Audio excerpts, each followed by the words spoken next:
오늘의 주제는 온전함이라는 온전함이라는 주제를 가지고 같이 이야기할 거고요. 제가 이제 DTS 받을 때 이 온전함에 대한 부분, 영어로 인테그리티라고 해요. 이 부분에서 강의를 했었던 적이 있는데, 제가 이제 지난번 수원에 있었던 이제 저희 가족들이 이제 캐나다에 있을 때 청년부 간사로 있을 때 했던 설교인데, 리바이벌을 하려고요. 왜 그런지 아시죠? 그래서 이 인테그리티라고 하는 말로 이제 표현되고 있는데, 영어로 한번 잠깐 한번 볼게요. 자막에 올려놓은 거 보시면, 거기서 보면 Are you still holding on to your integrity? 이렇게 되어 있단 말이에요. 원어를 보니까 뭐 별다른 원어상에는 별다른 게 없더라고요. 그냥 순전함이라는 표현으로 되어 있는데, 히브리 원어로. 근데 이제 우리가 주목해서 봐야 될 것은 인테그리티라고 하는 이 서양어예요. 주로 이제 미국의 공사나 회사, 이런 육군사관학교, 해군사관학교 이런 게 있잖아요. 공군사관학교. 그때 학도들이 뭐라 그러죠? 성도도 아니고 공사생, 회사생 이런 사람들이 이런 교육을 받는다고 해요. 이 인테그리티에 대한 어떤 교육들을 받는데, 그래서 네가 onto your integrity, 너의 온전함을 이제 성경에서 번역하기는 너의 온전함을 굳게 지키겠느냐, still holding, 계속 이렇게 붙잡고 있겠느냐, 이렇게 얘기하면서 욕하고 죽으라, 이렇게 하나님에 대해서 얘기한단 말이죠. 그래서 제가 이 설교를 할 때쯤 어떤 상황이었냐면, 그때 이제 캐나다에 가족들이 있었고 제가 한국에서 어떤 영업 일을 하고 있었는데, 예상치 않게 수당이 이 정도 나올 줄 알았어요. 캐나다에 돈을 보내야 되니까, 학비를 보내야 되고 이렇게 생활비를 보내야 되는데, 예를 들어서 수당이 예를 들어서 300만 원 나와야 되는데 한 150밖에 안 나온 거예요. 그러니까 그 수당이 어떻게 됐는지 잘못 계산이 된 거죠. 그러니까 내가 갑자기 화가 나가지고 욕을 했던 상황이었어요. 그때도. 그리고 부당한 상사나, 그리고 우리가 살다 보면은 부당한 상사를 만날 때가 있잖아요. 그리고 국회나 대통령이나 윗권위자에 대해서 비난하는 경우들이 우리가 다분히 있잖아요. 충분히 당연한 것이라고 생각하지만, 그런 행동들 자체가 하나님 나라의 입장에서는 온전한 게 아니잖아요. 그죠? 예. 하나님이 온전함을 바라는 것은 단순히 비난만 하는 것은 아니다라고 생각이 되거든요. 그런 것처럼 이 온전함이라는 것이 이 세상적인 가치관 안에서도 이 인테그리티라고 하는 이 말이 세상적 가치의 의미가 있단 말이에요. 그걸 제가 사전적으로 좀 찾아봤어요. 그랬더니 미국의 사회적으로 영향을 주는 존경받는 사람들의 갖고 있는 성품이 바로 이 인테그리티라는 이 단어 하나로 축약을 할 수 있다라고 얘기를 하더라고요. 그래서 그 함축된 그 단어의 의미가 있는데, 고결함, 성실함, 정직함, 이것이 다 그 안에 들어가 있다는 거예요. 청명함, 진실성, 성실성, 성실함은 아까 얘기했고요. 그 다음에 우리나라 말로 하면 어질 인자 있잖아요. 사람 인자에 짝대기 2개 그은 거, 어질. 그 다음에 그러니까 어진 사람이라는 뜻이죠. 다윗과 같이 어진 사람. 그 다음에 나뉘지 않은 온전한 상태라는 얘기예요. 분리되지 않은 온전한 상태. 그리고 도덕적인 건전함, 순수성, 그리고 그 순수성 전체, 그리고 완성, 또 공정성, 인격적인 성실성과 겸손, 또 미국의 공사나 아까 말씀드렸던 회사의 학생들이 존경받는 리더의 덕목으로서 공부를 시키는 항목이 바로 이 인테그리티라고 하는 그 항목이라고 얘기를 하고 있어요. 이제 라틴어의 인거테소라는 말에서 나왔다고 하는데요. 이것을 영어로 표현하는 것을 보니까 이렇게 나왔어요. In this 어쩌고 in this context. 이거예요. 그거 영어는 보지 마시고요. 제가 이제 밑에 한글로 좀 번역을 해놨어요. 번역기를 돌리니까 좀 불안전해가지고 한번 제가 읽어볼게요. 이런 맥락에서 인테그리티, 어떻게 보면 고결함은 정직과 인격의 일관성과 같은 자질에서 정직함, 그 다음에 인격의 일관성, 이런 것들을 표현한다는 거죠. 그런 자질에서 파생되는 흠없는 완전함의 내면적 감각이다 이렇게 표현하고 있단 말이에요. 우리 안에 흠이 없는 완전함. 여기서는 오늘 성경에서 온전함이라고 표현하고 있잖아요. 그래서 우리 내면 안에 스스로 생각했을 때도 그렇지만 어쨌든 인격에 있어서 사회적으로 봤을 때도 어떤 그 흠없는 완전함의 상태, 그런 내면적 감각을 이야기하고 있다라고 얘기를 하고 있습니다. 그리고 다른 사람들이 자기가 가지고 있다고 주장하는 어떤 가치나 신념이나 원칙에 따라서 어떤 행동을 하잖아요. 그 행동에 이르기까지의 그 사람이 갖고 있는 그 고결함이라고 판단할 수 있는 어떤 것, 이것을 바로 인테그리티라고 하는 것이죠. 이제 조금 이해가 되세요? 인테그리티 하라고 하는 것은 내면에 있는 어떤 완전함, 우리가 추구하는 완전함일 수도 있고 사회적으로도 투명하고 정직하고 어떤 사람이 봐도 저 사람은 인테그리티한 사람이야 이렇게 생각할 수 있는, 하나님의 애초에 우리를 만들어 놓으시고 완전함이라고 하는 그 상태로 뒀다라고 하면 그것을 잘 유지해 가지고 갖고 있는 사람을 온전한 사람이라고 표현할 수 있다는 것이죠. 단순히 honesty, 정직함이라는 것이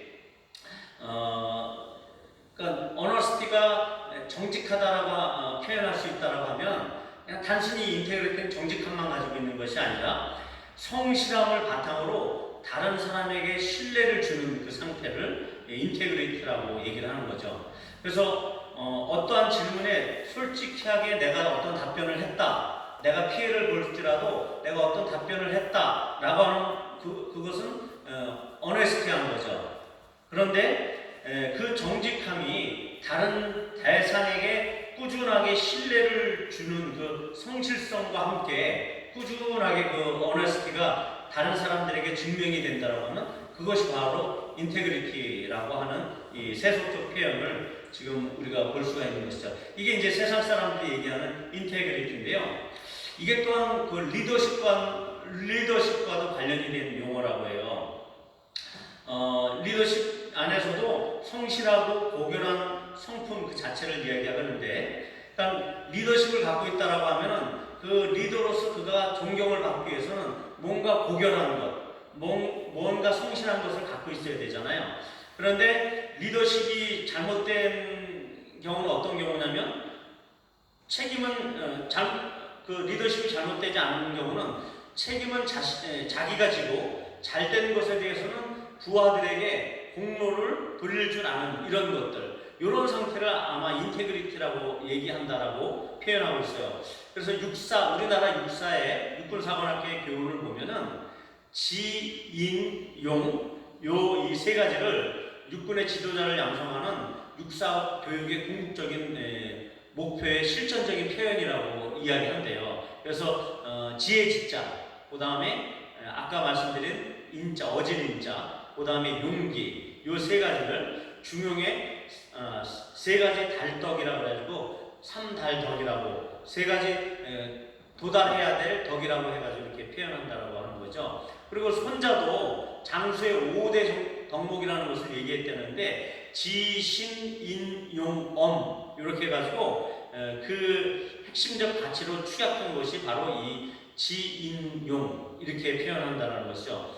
현대적으로 응용을 하면 그 육군 그 지휘관들이 그 군대 리더가 구비해야 할 인격적인 특성과 능력을 총체적으로 갖추고 있는 것을 인이라고 표현하고 있는데, 그 인과 서양에서 얘기하고 있는 인테그리티가 약간 유사한 점이 있다. 그래서 지도자로서의 덕목도 인테그리티가 필요하다라고 얘기를 하고 있는 것입니다. 거기에 대해서 이제 표현해 놓은 말이 있는데 인터넷에 떠 있는 말이었어요. 이 말을 제가 그것도 위에 올려져 있어요. 이 중에서 그래 저기 나와 있네요. 제가 한번 읽어볼게요. 그런데 이 중에서 인을 영어로 표현하면 인테그리티이다. 왜 성실이나 진실성을 의미하는 말이 어떻게 인과 연결되는가? 인은 원래 인의 정신을 함축한다. 사랑과 정의의 정신을 동시에 강조하기 때문에 맹목적 사랑이 아니라 원칙과 대의명분에 부합하는 타인 존중과 배려의 정신을 담고 있다. 이해되시죠? 그 다음에 항상 원칙을 사랑하고 변함없이 타인을 존중하는 덕성을 강조하는 맥락에서 인을 단지 러브나 비네볼런스라고 자비심, 박의 선행 이렇게 제가 써놨는데요. 비네볼런스보다는 인테그리티를 표현하는 것이 타당하다. 이것을 단지 사랑이나 자비심을 넘어가서 공의를 갖고 있으면서도 그 다음에 타인을 존중하는 그 덕성을 갖고 있는 그런 차원에서 이 인을 인테그리티라고 표현하고 있다라고 얘기하고 있는 겁니다.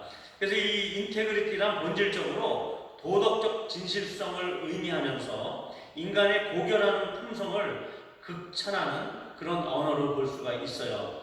법적으로나 도덕적으로 항상 옳은 일을 하는 기질을 지닌 사람은 정직하고 공명정대하고 타인을 존중하고 배려할 뿐만 아니라 변함없이 이러한 태도를 유지하려는 그 어떤 책임감과 사명감을 갖고 있는 사람이죠. 그래서 이런 사람들은 무한한 신뢰와 존경을 다른 사람들로부터 받는 사람입니다. 사랑과 배려, 도덕적 진실성을 함축하는 이 인테그리티로서 그 인의 어떤 인테그리티의 하자가 없으면 아무리 업무 능력이 출중하다 해도 이런 그 인테그리티의 인이라고 하는 이 용어에 하자가 있으면 아무리 업무 능력이 출중하다 해도 그는 교활한 리더나 무자비하고 난폭한 리더가 되기 쉽다 이렇게 표현하고 있단 말이죠. 그러니까 이 지도자로서도 갖출 수 있는 능력이 바로 이 인테그리티라고 하는 이 덕목이 있어야 된다라는 것을 이제 세상적 가치관에서 평가하는 것을 제가 이제 서론에서 말씀드린 겁니다. 이제 그러면 이 부분 온전함이라고 하는 것 이것을 성경에서는 어떻게 표현하고 있는지 성경적 의미를 한번 볼게요. 성경에서는 어떤 망실, 뭔가 민망할 정도의 어떤 그 실패를 하거나 이런 것들, 그 다음에 훼손되거나 손상되거나 변조된 것 이런 것들에 의해서 변경되지 않고 완전한 상태를 유지하고 있는 것을 일단 온전함이라고 볼 수 있다는 거죠. 어떻게 보면 무결성이죠. 결함이 없는 상태를 온전함이라고 볼 수 있다는 거죠. 그러나 어떤 인성, 우리 사람의 인성에 물리적인 손상이 되었다고 해도 그 본성은 신성으로 볼 수도 있죠. 그 본성과 내용이 바뀌지 않는 것을 이제 온전함이라고 볼 수 있다는 거죠. 죄가 들어왔지만, 우리 인생 가운데 죄가 들어왔지만 그 가운데에서도 신앙의 순수함을 놓치지 않는 것, 변하지 않는 것, 이 신앙의 순수함이 변하지 않는 것을 온전함이라고 볼 수 있다는 거죠. 죄가 들어올 수는 있어요.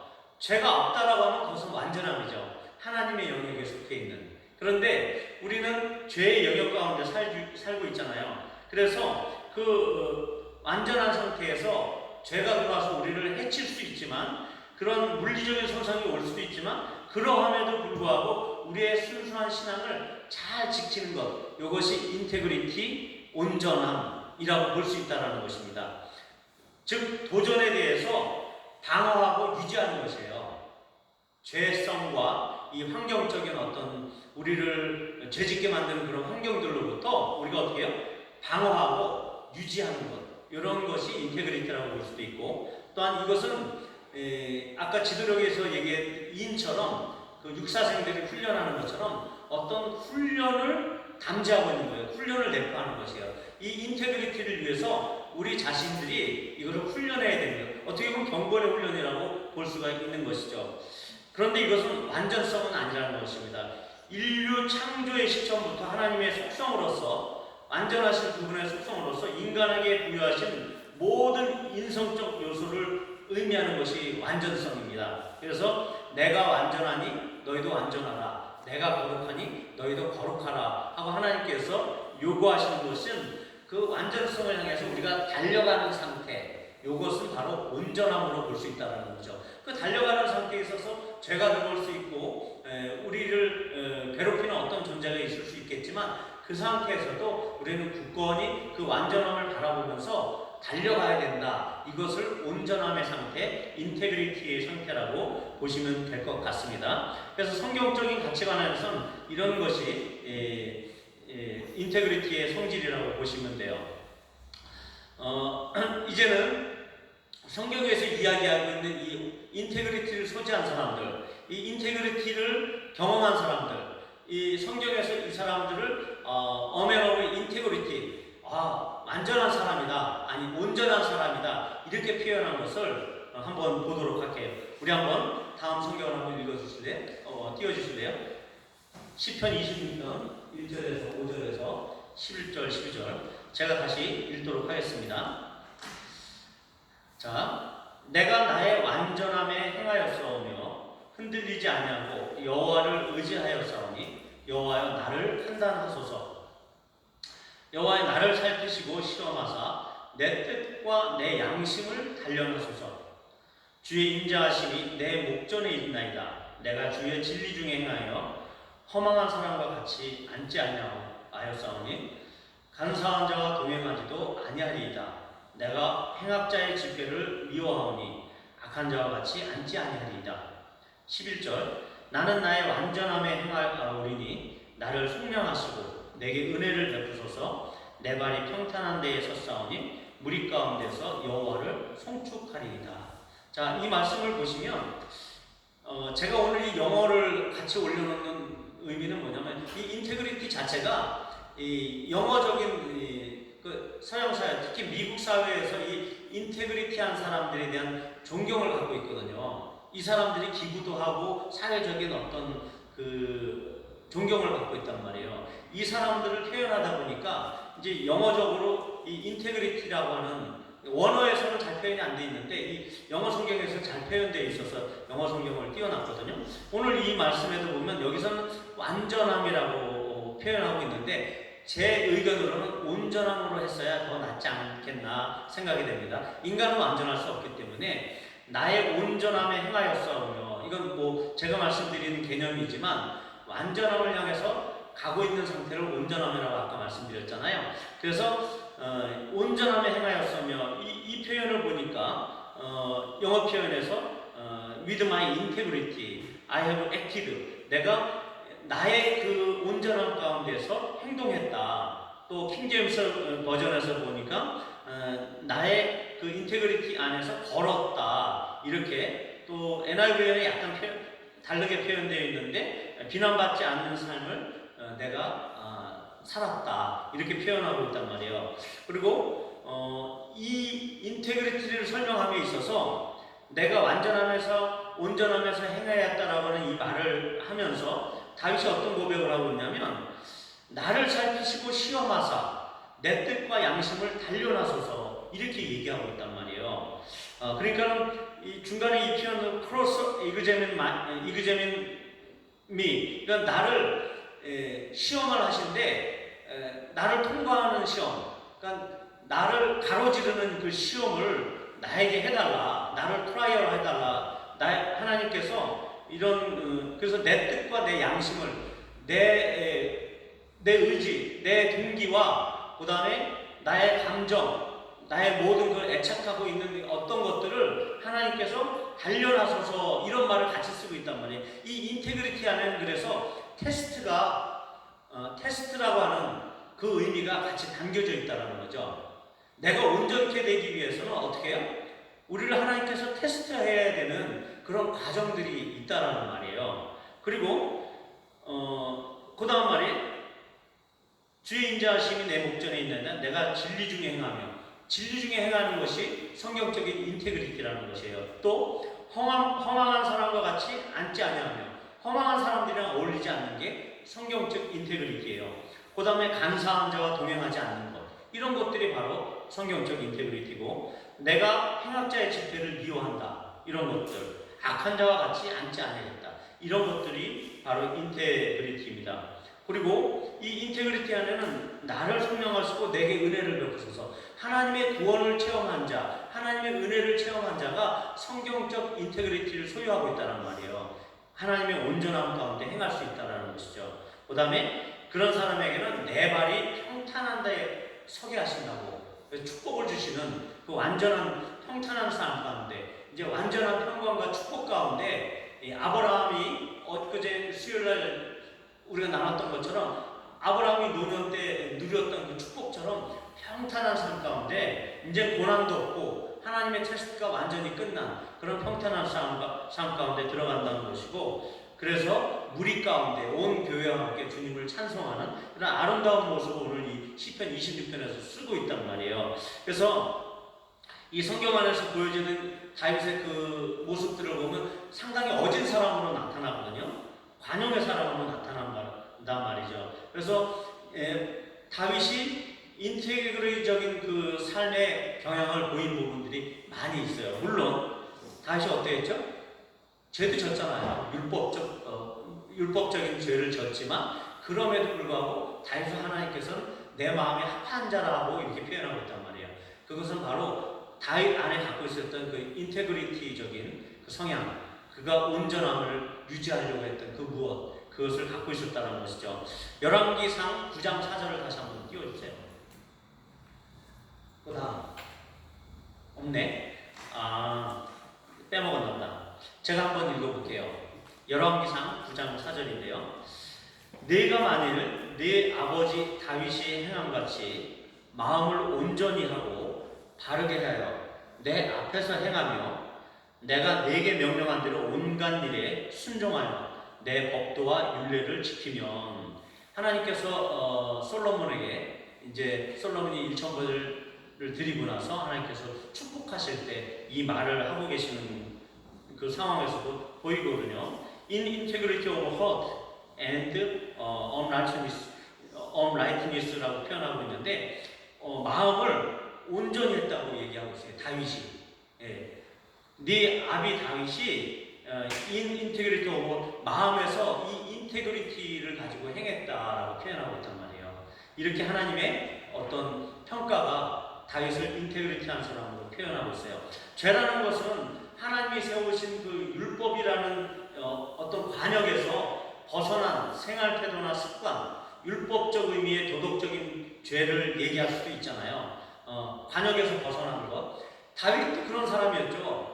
하나님의 율법이 변개함이 없잖아요. 다윗도 바세바 가늠하면서 결국은 하나님의 관역에서 벗어난 죄를 진 사람이란 말이에요. 그렇지만 물론 이제 다윗이 그 백성을 계수한 일이 하나님 보시기에 악하다, 이불이라고 하는 영어로 표현될 수도 있겠지만, 어쨌든 하나님께서 이불이라고 하는 표현은 뭐냐면 죄는 sin, S-I-N이지만 악이라고 하는 것은 이불로 표현하거든요. E-V-I-L. 이것은 하나님께 죄를 짓는 성경적인 악한 행실과 영적인 악한 행실과 의도적인 악함을 얘기하거든요. 주로 성경에서 표현할 때 이 영적인 죄들을 보통 이불로 표현하고 있단 말이죠. 도덕적인 죄뿐만이 아니라. 근데 다윗은 그래도 도덕적인 죄보다는 영적인 죄보다는 도덕적인 죄를 지었다고 볼 수가 있는데,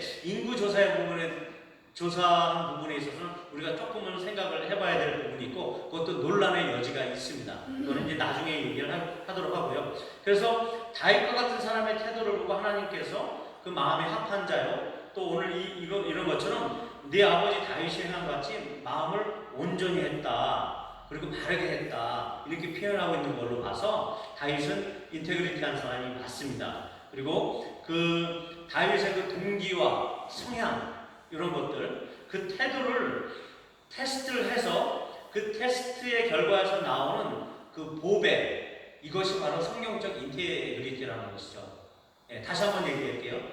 우리의 동기와 성향, 태도, 이런 것들을 총체적으로 하나님께서 테스트하시는 거예요. 아까 시편에서 26편에 나오는 거죠. 하나님 나를 테스트하십시오. 내 마음의 동기와 모티브와 그 다음에 내 마음의 성향을 당신께서 테스트하십시오. 이래가지고 그 테스트의 결과로 아름답게 나오는 것이 바로 성경적 인테그리티라고 볼 수 있다는 것입니다. 우리가 예수님을 한번 볼까요? 우리 성경의 모든 인테그리티한 존재들 중에서도 육신의 몸을 입고 오신 우리 예수님에 대해서 한번 성경이 어떻게 표현하고 있는지 한번 보도록 할게요. 지금 올려져 있는 마태복음 22장이거든요. 제가 읽겠습니다. 마태복음 22장 15절 16절이에요. 이에 바리새인들이 가서 어떻게 하면 예수를 말의 올무에 걸리게 할까 상의하고 자기 제자들을 헤롯 당원들과 함께 예수께 보내어 말하되 선생님이여 우리가 아노니 당신은 참되시고 진리로 하나님의 도를 가르치시며 아무도 꺼리는 일이 없으시니 이는 사람을 외모로 보지 아니하시니이다.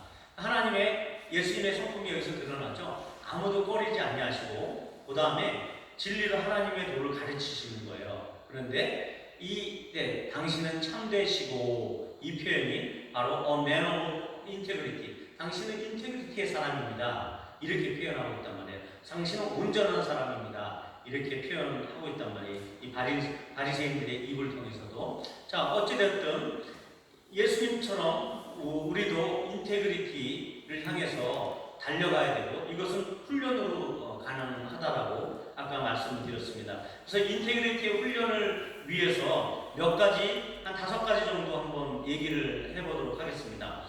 일단 인테그리티 훈련의 첫 번째는 세속에 물들지 않는 것을 볼 수가 있는 것입니다. 성경적 인테그리티 안에서는요, 어떤 저속하는 그 세상 풍 속에 물들이지 않는 것, 뭐 어떤 패션이나 트렌드나 뭐 이런 것들, 뭐 매스미디어나 이런 것들, 그런 것들에 너무 물들지 않는 거, 약간은 우리가 영향을 받을 수는 있겠죠. 또 세상 친구를 사랑하지만 그 세속에 때묻은 방법으로 교제하는 것, 또 남녀 간의 연애를 할 때도 청년들 같은 경우도 아주 때묻은 방법으로 그냥 뭐 너무 집착하고 이런 것을 인테그리티라고 볼 수가 없는 것이죠.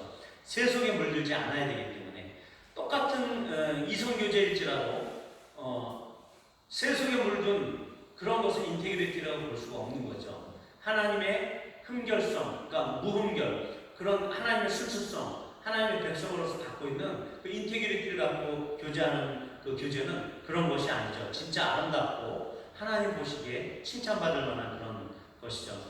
어떤 경우는 내가 전도하기 위해서 뭐 술자리에 갑니다 이런 사람들도 있잖아요. 예, 그런 것은 진짜 전도하고 싶으면 하나님의 방법대로 또다시 기회를 주실 거란 말이죠.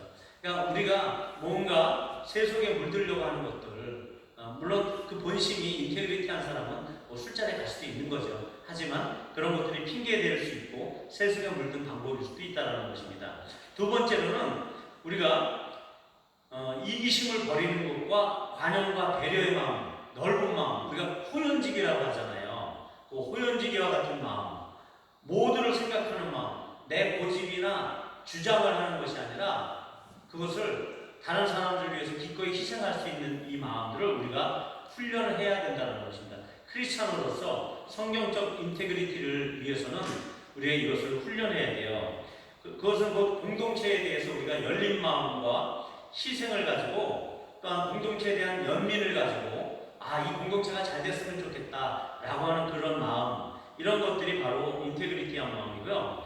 넓은 마음으로 원수, 이 공동체 안에서 꼴 보기 싫은 사람도 용서하고 받을 수 있는 것, 그리고 공동체의 원만한 완성을 위해서 그렇게 해야만 하는 그 상황에서 내 자신을 희생할 수 있는 것, 내 개인적인 일이나 어떤 감정 때문에 또 친한 사람들끼리 어떤 스페셜 릴레이션십이라고 그러잖아요. 그래서 내 특별한 사람들과 어울리려고 하는 그런 성향들이 있단 말이에요. 사람들은 개인적인 성향 때문에 그렇죠. 그 다음에 내가 저 사람을 좋아하라고 하는 그 감정 때문에 그럴 수 있는데 이런 것들 때문에 만약에 공동체가 분열이 되는 그런 상태가 있다고 하면, 그리고 그들과의 사적인 만남 때문에 새신자나 어떤 모임에서 좀 연약해 보이거나 아니면 누치해 보이는 어떤 사람이 그 모임에서 자꾸 튕겨나간다라고 하면은 그것은 바로 인테그리티한 삶이 아니다라는 것이죠. 우리가 보편적으로 호연지기의 마음을 가지고 모두를, 예수님께서 그 모두를 받으셨던 것처럼 그런 마음을 갖는 것이 바로 인테그리티 훈련의 두 번째라고 볼 수가 있는 것입니다.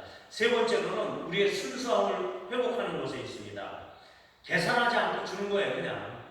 뭐 계산하면서 줄 필요 없고 뭐 받을 거 생각하면서 베풀 필요 없습니다. 하나님께 드리는 삶이 바로 그런 것이고, 하나님께 어린아이처럼 우리를 의탁하는 삶이 바로 기꺼이 줄 수 있는 삶이거든요. 그러니까는 내 것을 생각하고 내 장래를 생각하면 이 위탁하는 삶이 힘들어요. 그러니까 어린아이처럼 그냥 계산하지 않고 주는 그 순수함이 필요합니다. 우선 모든 것을 순수하게 보는 것이 필요해요. 그렇다고 뭐 내가 지혜가 없거나 성실하지 않거나 이런 얘기는 아니에요. 뭐 어떻게 보면 잔꾀를 쓰지 않는다는 거죠.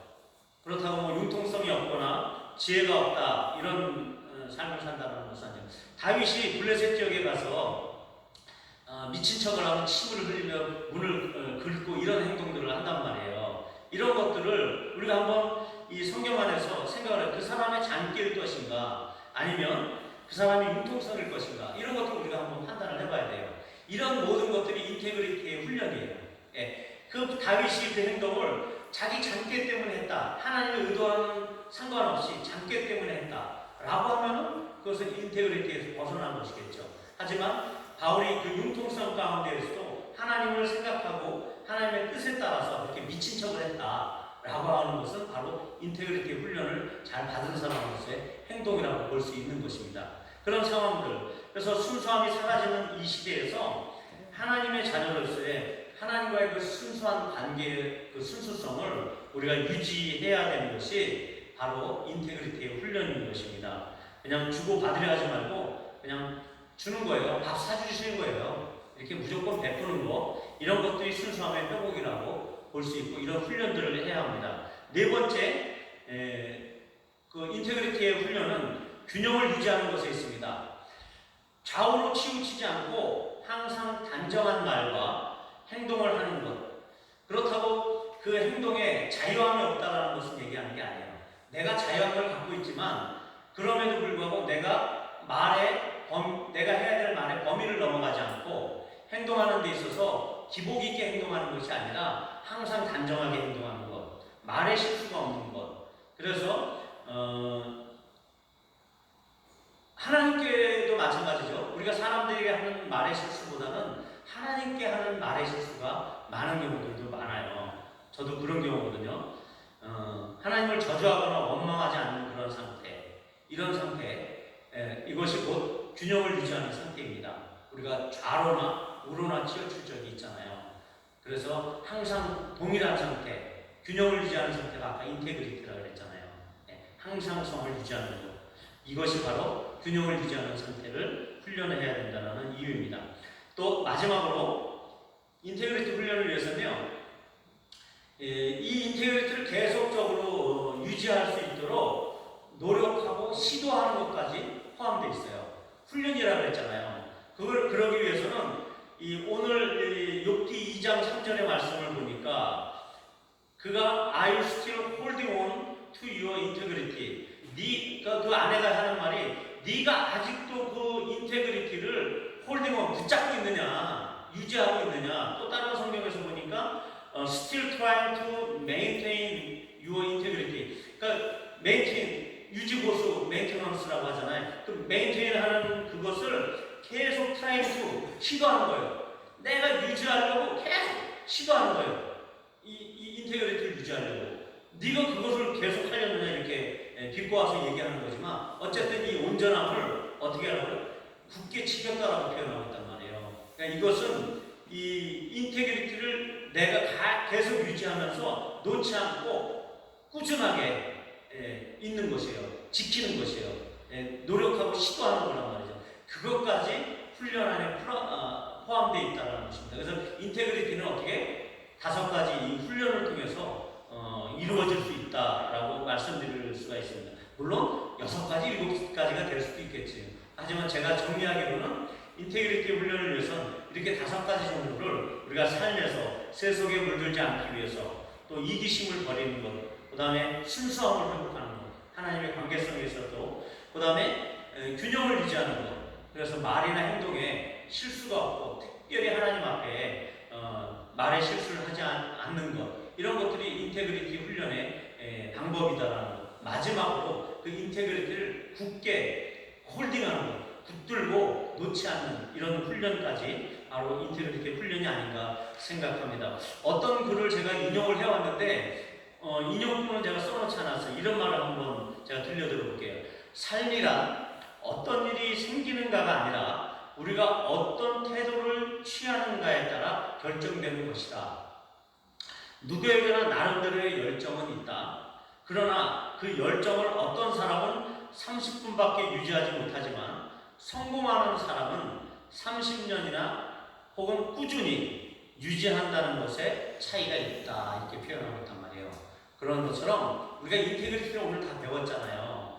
성경적 인테그리티를 우리가 훈련해야겠다는 마음을 갖고 있잖아요. 그럼에도 불구하고 이 어떤 일이 생기는가 이걸 내가 들어서 공부하는 게 중요한 게 아니라 이것을 계속 유지하는 태도가 중요하다라는 표현으로 이 말씀을 나눈 것입니다. 세상에서는 실력과 기술로 이 삶을 다스리는 사람들이 많지만 하나님의 나라는 온유함으로 다스려진다는 것을 유념하시기 바랍니다. 단순히 따뜻하고 부드러운 성품이 아니라 권위자의 뜻에 충실히 따르려는 그런 마음, 본인이 어떤 부드러운 마음을 갖고 있고 부드러운 성품을 갖고 있고 남을 배려하는 마음이 있어서 그 인간적인 그런 마음이 아니라 하나님께서 어떤 권위자가 있다, 부모님이 있다 그러면 그 부모님에게 충실히 따르려고 하는 그런 마음, 이런 것들, 인간적인 착함이 아니라 그런 마음,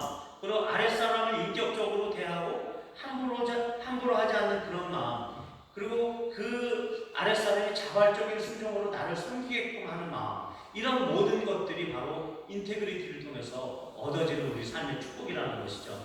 이것을 우리가 삶에서 좀 배워야 될 것 같고 계속 유지를 해야 될 것 같습니다. 그렇다고 하면 이 인테그리티에 대해서 방해하는 두 가지 요소가 있어요. 어떤 것이냐면 오늘 성경에서 나오는 두 가지 인물을 통해서 볼 수 있는데, 사탄이라고 하는 존재와 이 어리석은 아내에 대한 존재를 보면서 우리가 두 가지 인테그리티 방해물인 자기 기만과 어리석음이라고 하는 것을 한번 보도록 하겠습니다. 오늘 길어질 것 같죠? 설교가. 두려워하지 마세요. 빨리 끝낼게요. 아직 10시도 안 됐어요.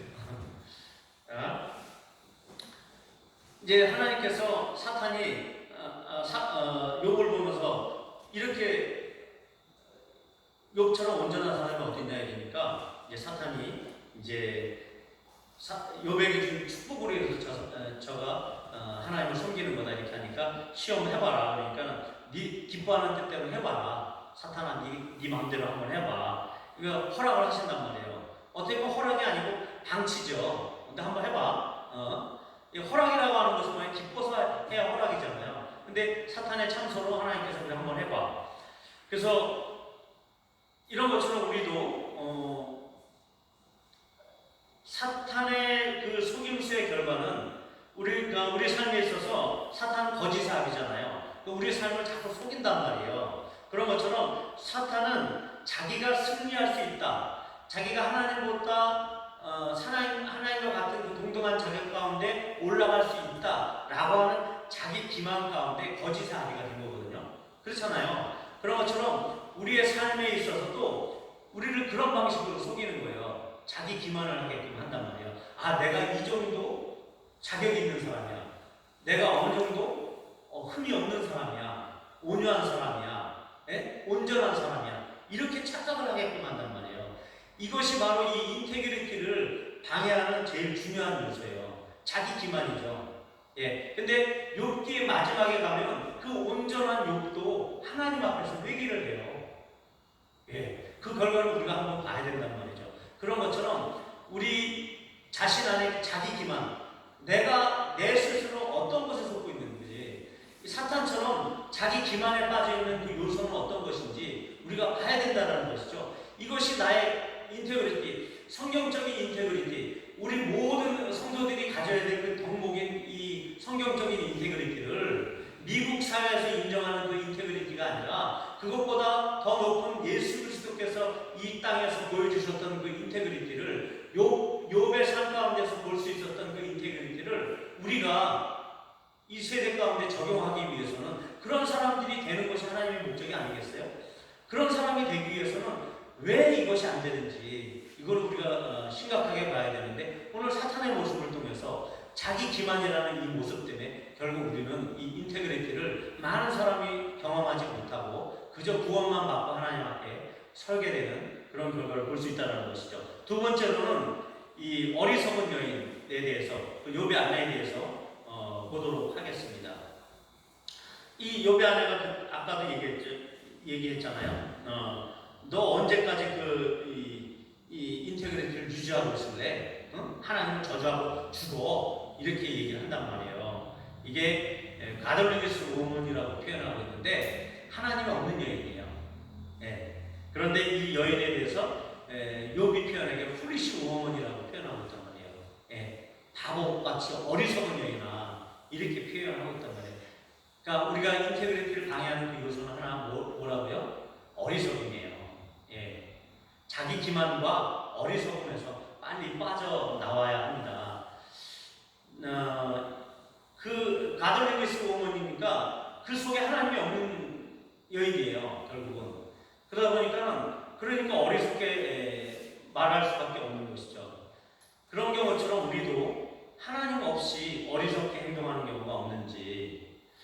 그런데 이 여인이 욥에게 평생 같이 있었어요. 자식도 낳고, 자식들도 많이 낳고, 욥의 번영과 함께 같이 있었단 말이죠. 근데 언제까지요? 고난이 오기 전까지는 이 여인이 같이 있었어요. 이 어리석음이. 그런데 언제 이 어리석음이 떠나갔죠? 이 여인이 사라졌잖아요. 고난을 통해서 이 여인의 실체가 밝혀졌잖아요. 그리고 어리석음이 떠나갔단 말이에요. 그리고 자기 기만으로 떠날 수 있겠죠. 자, 고난이 오기 전에 내 안에 어리석은 행동들을 빨리 버려야 됩니다. 하나님께서 정말 우리가 인테그리티를 사랑하고 사모한다고 하면 고난을 통해서 어떻게 보면 우리 어리석음을 빼기 위해서 고난을 주실 수도 있고 또 이 고난을 통해서 자기 기만을 깨닫게 할 수도 있다는 것이죠. 우리가 고난을 겪는데 계속적으로 고난이 있다라고 하면은 이 자기 기만과 어리석음을 빨리 깨우치라고 하는 하나님의 메시지라고도 우리가 반대로 해석할 수 있다는 것입니다. 사탄은 지금도 많은 이들에게 이렇게 말하고 있습니다. Curse God and die. 하나님을 저주하고 죽어버려. 이런 말들을 많은 사람들에게 외치고 있죠. 앞으로 인생에 어떤 일이 있을지 모르겠어요. 우리 삶에. 그럼에도 불구하고 우리가 이런 어리석은 말은 하지 말아야 합니다. 이런 어리석은 일처럼 절대 하나님을 원망하지 말아야 되고요. 하나님은 진짜 선하시다라는 것을 계속 유지하셔야 돼요. 아무리 어려운 환경 가운데 있어도 그 고난이 온다고 할지라도 너 와! 예? 고난아 와! 이렇게 우리가 외칠 수 있는 이런 정도의 크리스찬이 돼야 된다는 것입니다. 그래서 그 고난을 통해서 우리의 어리석음이 빠질 수 있고 우리의 자기 기만이 빠져나갈 수 있다면 우리는 그 고난에 대해서 환영을 해야 되는 것이죠. 인생을 살아보니까 뭐 있습니까? 여러분 다 살아봤잖아요. 어느 정도 인생을. 청년들 말고는. 근데 별거 없잖아요. 결국은 하나님을 좀 더 알아가는 인생이 우리 인생의 목표예요. 하나님의 선하심을 이해하는 그 마음 하나 그것만 갖고 있어도 우리는 모든 게 끝난 거예요. 하나님 그 마음을 이해하면 끝난 거죠. 하나님 마음을. 하나님의 선하시다. 언제나 늘 선하시다. 이 하나만 유지하고 있어도 우리 인생은 벌써 끝난 거나 마찬가지란 말이죠. 다른 모든 것을 다 소유해봤자 의미가 없잖아요. 하지만 이런 훈련의 기간이 지나면은 하나님께서 분명히 하나님의 선물, 하나님의 축복을 주실 거라는 그 확신이 있습니다. 우리 결론적으로 이제 다시 한번 말씀을 드릴게요. 하나님께서는 예수님과 같은 한 사람, 그 다음에 무결한 그 한 사람, 욥처럼 온전한 그 한 사람을 지금 이 시대에 그 한 사람을 하나님께서 볼 수 있다라면 얼마나 기뻐하실까? 라는 생각을 한번 해보세요. 예, 그냥 미국의 사회에서 많은 사람들에게 인격적으로 훌륭한 사람들, 그런 사람들을 볼 수 있겠죠. 물론 그들에게도 성경적인 배경, 기독교 사회이기 때문에 그걸 통해서 그들이 그런 훌륭한 인격을 보이겠지만 그런 사람들보다 더 뛰어난 이 성경적인 인테그리티를 갖고 있는 그 한 사람을 하나님께서 얼마나 기뻐하실까. 그런 이 시대에 그 한 사람이 내가 된다라고 하면 얼마나 좋을까. 이런 소망을 한번 품어봤으면 좋겠습니다. 사탄의 공격에도 그렇게 살아가지고 건강하게 회복될 수 있는 그런 욕과 같은 그 한 사람, 예? 여러 가지 환경적 곤란함과 고통 가운데서도 결국은 하나님이 원하는 것을 찾아가지고 우뚝 서서 하나님의 그 인테그리티를 성공시킬 그 한 사람을 하나님께서 원하지 않나 생각을 합니다. 개인의 성공의 시간을 위해서나 아니면 교회 행사나 양육을 위한 어떤 모임에 이제 사람들이 개인의 성공을 위해서 이제 모이지 않는 시대가 됐잖아요. 뭐 양육이니 뭐 교회 행사니 이런 것도 사람들이 이제 잘 안 모여요. 그 다음에 왜냐면 이제 즐거움이 없으면 사람들 관심이 없거든요. 그 다음에 내 마음이 편하지 않으면 모든 게 진리가 아닌 시대가 되어버렸어요. 다 자기 주관적이 됐잖아요. 내 마음이 편해야 되고 내 마음에 와닿아야 모든 것들이 진리로 해석되어지는 이런 포스트 모던 시대에 우리가 모더니즘 시대에 우리가 있단 말이죠. 근데 이 상황에서 이 시대 가운데서 우리가 인테그리티한 마음으로 한번 돌아가서 생각을 해봐야 될 필요가 있습니다. 곧 그 마음은 예수님이라면 어떻게 하셨을까? 라고 하는 마음이기도 하지만 그 인테그리티의 그 온전한 모습을 예수님께서 보여주신 것을 묵상하시면서 하나님과의 관계에서의 그 투명한 관계 안에서 예수님과 하나님과의 그 투명한 관계에서 나오는 그 순결함, 그 순종, 이런 것들, 그런 삶을 우리가 좀 살아봐야 되지 않겠나. 그리고 이제 세속적이라는 말을, 그리고 뭐 세속에 물들지 않는다, 이런 말들을 다른 말로 표현하면, 이제는 기분 내키는 대로 사는 삶. 그렇죠? 그 다음에 내 마음에 좋은 대로 사는 것. 어떻게 보면 이게 세속적으로 볼 수 있는 거예요. 반대로 하나님의 마음에 합하게 사는 삶, 이것이 세속에 물들지 않았다는 삶을 표현할 수도 있는 것이거든요.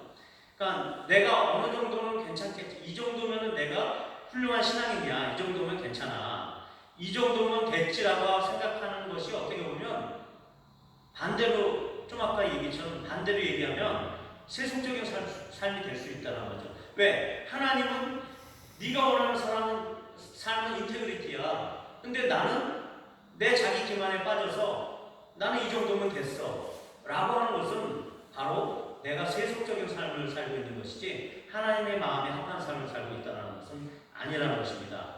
이 시대에 하나님을 향한 그 순전함의 회복, 그 다음에 그 순수함의 회복과 인테그리티의 회복이 필요한 시대가 됐어요. 늘 하나님의 입장에서 나를 바라볼 수 있고 그분과의 관계의 투명한 가운데에서 거하는 그러한 삶, 이것이 우리에게 많이 필요합니다. 이제 마지막으로 제가 제목을 짓기를 More Think About Integrity, 인테그리티에 대해서 생각을 하는데 우리가 지금까지 얘기했던 것은 세속적인 인테그리티의 개념과 성경적인 인테그리티의 개념과 그 삶을 살았던 그 예들에 대해서 우리가 얘기를 했는데 오늘 최종적인 결론은 욥기 42장 3절에서 6절을 보면서 그 인테그리티를 더 넘어서 우리가 생각했던 그 성경적 인테그리티를 넘어서 욥이 살았던 그 온전한 삶을 넘어서 하나님께서 어떠한 삶을 성경에서 표현하고 있는지를 마지막으로 보고 이야기를 마치도록 하겠습니다. 욥의 이제 최종 스토리가요, 다음과 같은 고백을 통해서 마무리가 되고 있어요. 욥기가 42장에서 마무리가 되는데 띄워주세요. 띄워져 있죠? 제가 읽어볼게요. 무지한 말로 이치를 가리는 자가 누구니까 나는 깨닫지도 못한 일을 말하였고 스스로 알 수도 없고 헤아리기도 어려운 일을 말하였나이다. 내가 말하겠사오니 주는 들으시고 내가 주께 묻겠사오니 주여 내게 알게 하옵소서. 내가 주께 대하여 귀로 듣기만 하였사오나 이제는 눈으로 주를 배웠나이다. 그러므로 내가 스스로 거두어 드리고 티끌과 제 가운데에서 회개하나이다. 이렇게 표현하고 있단 말이죠. 욥이 이 고난의 과정 가운데 그러니까 욥의 삶을 보면 마치 우리가 예배와 기도의 신앙생활을 잘하는 사람처럼 등장을 해요. 표면적으로 하나님을 잘 섬기는 사람으로 볼 수도 있을 거라는 생각이 듭니다. 욥은 그 이상의 것을 분명 합니다. 그 이상의 것을 살았던 사람인 것은 분명해요. 어느 정도 자신의 노력과 힘으로 이룰 수 있는 그런 훌륭한 온전함의 단계 이상 살았다라는 것은 우리가 의심할 수도 없는 그런 상태인 그런 삶을 살았던 사람이죠.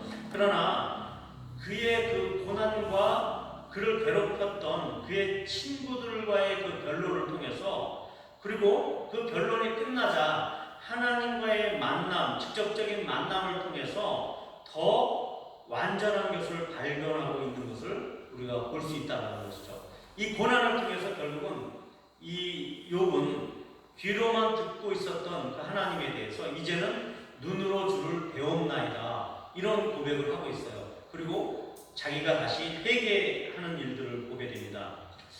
우리도 인간적으로는 그런 육사생들처럼 어떤 인간적인 인테그리티를 가지고 있을 수는 있습니다. 그리고 한편으로는 오랜 신앙생활을 해왔지만 어떻게 보면 그 육사생도들보다도 더 못한 그 더 형편없는 그 인테그리티를 소유하고 있을 수도 있어요. 저도 그런 정도밖에 안 되는 것 같아요. 그렇다면 욥 정도의 그 온전함과 인테그리티를 위해서 우리 인생의 목표를 더 세워야 되겠죠. 욥처럼 온전한 사람이 될 정도까지는 우리가 인생의 목표를 세워야 되지 않겠습니까? 그렇지만 하나님께서 기뻐하시는 그 한 사람, 욥과 같은 사람이 다시 한번 어떤 고백을 하냐면, 그리고 우리가 저와 여러분이 그 이상 더 기대하고 싶은 것이 있다라면 어떤 것이냐면, 고난을 통해서 하나님께서 우리에게 주시는 그 테스트를 통해서 이르게 되는 나의 온전함을 넘어서서 발견되는 하나님의 완전함을 볼 수 있는 그 경험들을 우리가 사모해야 된다는 것입니다. 욥의 인테그리티를 넘어서 욥이 바라봤던 그 완전함의 하나님, 그 고난을 통해서 그 테스트를 통해서 하나님께서 자기를 완전하게 계시하신 그 완전함, 이것을 더욱더 사모하고, 그러면 그 거룩한 완전함 앞에서는 욥의 온전함도 누더기와 같은 것이고 더 이상 내세울 수 있는 것이 아니라는 얘기죠. 세속적 가치관의 인테그리티, 그 이상을 넘어서 성경적 가치관을 갖고 있는 그런 인테그리티보다도 하나님 앞에서는 그 모든 것들이 무의미해질 수밖에 없는 그 광대하시고 거룩함에 흠이 없으시니까 하나님을 우리는 일부라도 이 생을 살아가면서 일부라도 체험하고 하나님께로 가는 것이 우리의 목표가 되어야 되지 않겠는가, 이런 생각을 하게 됩니다. 그 완전하신 앞에서 온전한 어떤 존재도 아무것도 아닌 것을 우리가 고백할 수 있는 그러한 삶으로서 어느 정도 내가 신앙이 성숙했으니까, 이제 어느 정도 인테그리티가 내 안에 형성이 됐으니까 이런 교만이 의미가 없다는 것이죠. 더욱 겸손히 나의 온전함을 위해 그분의 위대하심과 완전하심을 늘 바라보고 묵상하는 저와 여러분이 됐으면 좋겠습니다.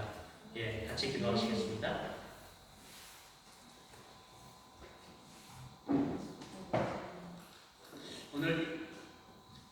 오늘 이 말씀처럼 하나님, 우리가 더욱더 신앙에 있어서